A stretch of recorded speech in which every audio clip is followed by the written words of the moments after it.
Sometimes what we all do is we look at today and we say, well, that's kind of the way it always was.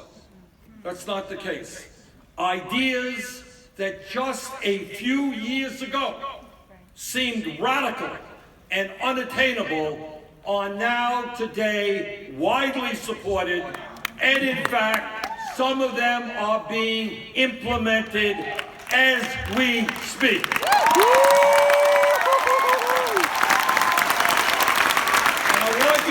Appreciate what together we have accomplished. Don't take this for granted. 5 years ago, not a long time ago, with a federal minimum wage of $7.25 an hour, a starvation wage. If 5 years ago, somebody here jumped up and they said, Bernie, we got to raise that minimum wage to $15 an hour, person next to you would have said, you are nuts. You can't double the minimum wage at one time. Can't be done. In fact, 3 years ago, what the Democratic leadership was talking about was $10.10 an hour. That was then. Today, federal legislation for a $15 an hour minimum wage, which I introduced in the Senate a few weeks ago, now has 31 co-sponsors in the Senate.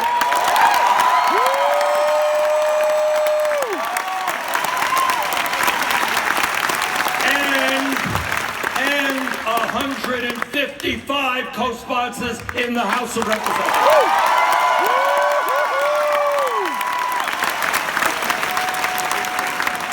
$15 an hour legislation is being passed by city councils and state legislatures all across America. My understanding is that right here in the state of Illinois, a $15 an hour minimum wage bill is on the governor's desk. Governor, sign that bill.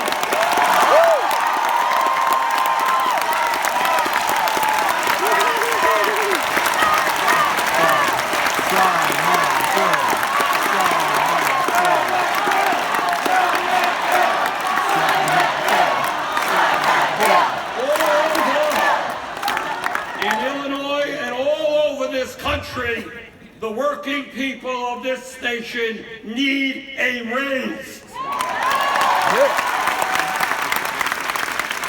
And what we are saying as loudly and clearly as we can is that if you work 40 or 50 hours a week, you should not be living in poverty.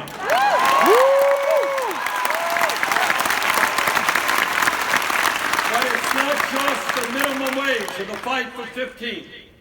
I want you to think about this. 5 years ago, if we were here, the majority political sentiment in this country among Republicans and many Democrats was that our trade policies were just great. What was the problem with NAFTA and PNTR with China or the TPP? So what? If those trade policies cost us millions of decent jobs and drove us into a downward spiral, a race to the bottom. Our trade policies were great. That was 5 years ago. Today, the American people all across the political spectrum are saying that we need new trade agreements that work for workers, not just the CEOs of large corporations.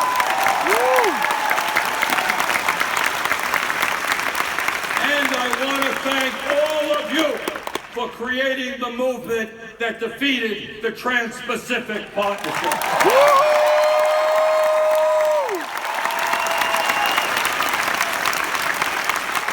But it's not just trade that we've had an impact on. Today, the idea of a $1 trillion investment to create up to 15 million jobs, good-paying jobs, by rebuilding our crumbling infrastructure is now widely accepted. 3 years ago, not even 5 years ago, 3 years ago, I proposed a $1 trillion investment, got virtually no support, had to cut it in half. But today, all across the political spectrum, people understand that we need to repair our broken bridges, our roads, our water systems, our wastewater plants, our levees, our dams, our airports. We need to build affordable housing.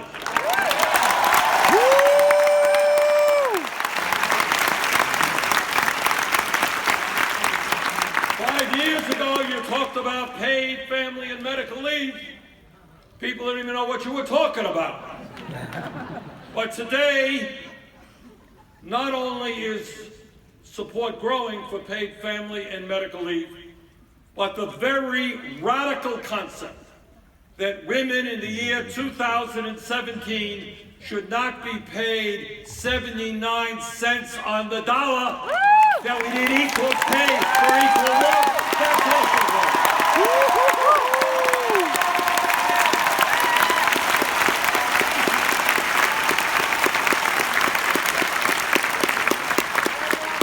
5 years ago, think about it, not a long time ago.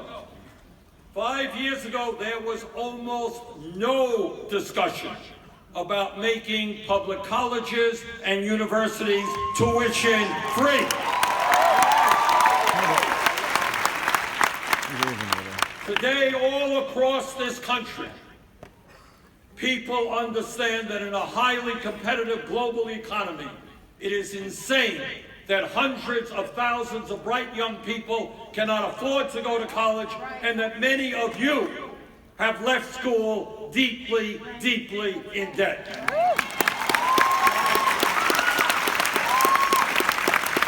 And what we are seeing now in states and in communities all over this country, the movement toward making public colleges and universities tuition free. And let me tell you this, because I've introduced the legislation. Next fall, on college campuses all over this country, you're going to see young people stand up and tell the establishment we're not leaving school $100,000 in debt.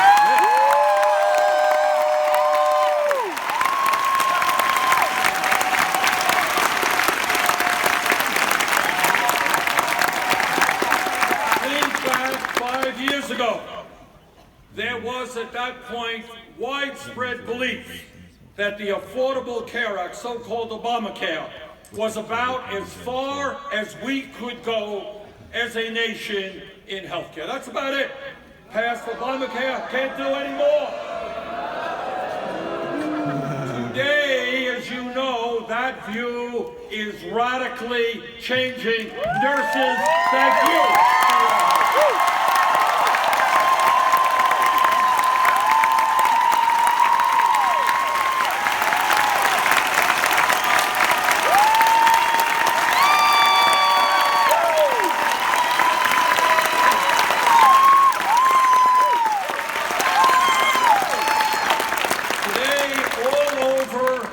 Country, the American people understand that there is something profoundly wrong when we remain the only major country on earth not to guarantee health care to all people as a right, not a privilege.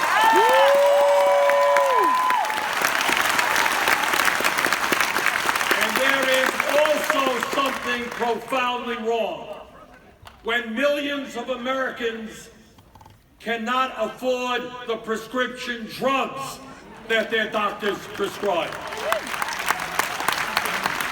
And what the American people from coast to coast are catching on to is the function of health care is to provide quality care to all people, not to make billions in profits for the insurance companies or the drug companies.